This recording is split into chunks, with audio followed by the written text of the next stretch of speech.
નમસ્કાર વહાલા બાળકો, હવે તમે આ વિષયના વિડીયો એક સાથે જોઈ શકો છો. તેના માટે વિડીયો નીચે મારી ચેનલનું નામ છે, તો ચેનલમાં જે પ્લેલિસ્ટમાં જશો તો આ વિષયના વિડીયોઝ એક સાથે જોઈ શકશો. તો વિદ્યાર્થીઓ, ગયા વિડીયોમાં આપણે શીખતા હતા ગુજરાતી ધોરણ 8 દ્વિતીય સત્રનું કાવ્ય 18 દુહા, મુક્તક અને હાયકુ. આ વિડીયોમાં આપણે આ પાઠની ભાષા સજ્જતા શીખીશું. તો ભાષા સજ્જતામાં જે આપણે કાવ્ય પ્રકારો આપેલા છે દુહા, મુક્તક અને હાયકુ, તેના વિશેની વધારે માહિતી આપી છે, જેથી આપણને ખબર પડે કે દુહા, મુક્તક અને હાયકુ રચતી વખતે આપણે કેવું ધ્યાન રાખવું જોઈએ. તો સૌથી પહેલો છે દુહો. તો દુહાને મુક્તકનો એક પ્રકાર કહી શકાય. ખાસ કરીને સૌરાષ્ટ્રના લોક સાહિત્યમાં જોમદાર અને માર્મિક દુહાઓ લોકો દ્વારા રચાયેલા જોવા મળે છે. દુહાના કુલ 4 ચરણ હોય છે અને એનું સ્વરૂપ ગેય હોય છે. ગેય એટલે કે ગાવા જેવું હોય છે. દુહાઓ હોય એ આપણે ગાઈ શકીએ છીએ. નાજુક ભાવ, ચિત્ર, વિચાર કે બોધ દુહામાં એવી રીતે રજૂ થાય છે કે એની અસર ચોટદાર હોય છે. દુહાની રચનામાં લાઘવ, રસપ્રચુરતા, ચિત્રશક્તિ અને જોમ વગેરે રહેલા છે. જોમ એટલે કે જુસ્સો. દુહાને પ્રેમ અને શૌર્ય વિષય વધુ અનુકૂળ છે. લોક સાહિત્યમાં મુખ્યત્વે એવા જ દુહા વધુ પ્રચલિત થયા છે.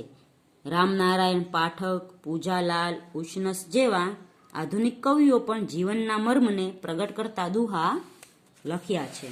પછી છે મુક્તક. તો મુક્તક એટલે કે મુક્ત. આપણે મુક્તક જો વાંચીએ તો એક પંક્તિનો ભાવાર્થ બીજી પંક્તિ સાથે સાવ અલગ હોય છે. મુક્તકના જે અક્ષરો 17 અક્ષરોનું એક મુક્તક હોય છે, તો બીજું મુક્તકનો ભાવ તે મુક્તકના ભાવથી અલગ હોય છે. મુક્તક એ ટૂંકો 4 પદ અને 2 લીટી ધરાવતો ચુસ્ત કાવ્ય પ્રકાર છે. છેક જૂના સમયથી તે ઘણો જ પ્રખ્યાત રહ્યો છે અને આજ પર્યંત વિકસતો રહ્યો છે. અનેક કવિઓએ આ પ્રકારનો આજમાવ્યો છે. સંસ્કૃતના સુભાષિતો આવા મુક્તકો જ છે. એમાં જીવનનું સારરૂપ ડહાપણ થોડા શબ્દોમાં ગૂંથાયેલું હોય છે. તો એ થોડા શબ્દોમાં આપણા જીવનનો સાર કહી દે છે.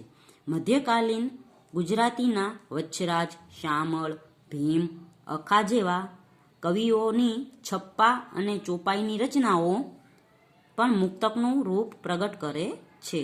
આ પ્રકારના દુહારૂપ મુક્તકો પણ આપણા લોક સાહિત્યમાં ખૂબ પ્રચલિત છે.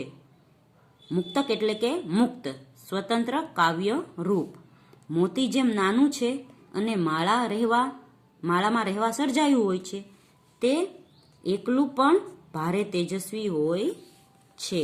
એટલે મુક્તક છે તે એકલું પણ ભારે તેજસ્વી હોય છે. એક મુક્તક છે તે આપણા આખા જીવનનો સાર કહી દે છે. હવે મુક્તકના લક્ષણો છે.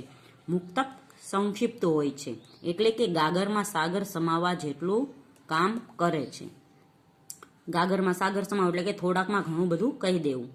એમાં દ્રષ્ટાંત, બોધ, નીતિ, શૃંગાર, પ્રેમ, ચિંતન, પ્રકૃતિ વગેરે વર્ણ વિષય તરીકે આવે છે.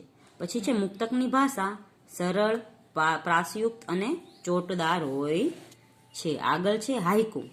તો પદ, નાટક, ખંડકાવ્ય એ જેમ આપણા પોતાના સાહિત્યના સ્વરૂપો છે, તેમ સોનેટ અને હાયકુ જેવા સ્વરૂપો આપણે પરદેશી સાહિત્યમાંથી સ્વીકાર્યા છે. સોનેટનો ઉદ્ભવ ઇટલીમાં થયો, તેમ હાયકુનો કાવ્ય પ્રકાર જાપાનમાં થયો. ઈસવીસન 1960ની આસપાસ ઝીણાભાઈ દેસાઈ એટલે કે સ્નેહરશ્મિએ ગુજરાતીમાં હાયકુ મોટા પ્રમાણમાં લખ્યા.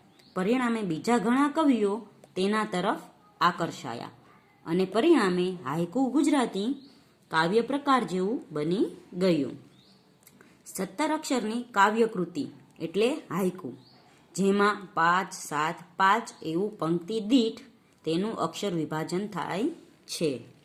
હાયકુ સાદી, સંક્ષિપ્ત અને ચિત્રાત્મક કાવ્યકૃતિ છે. હાયકુની સાથે નોંધપાત્ર બાબત એની ચિત્રાત્મકતા છે.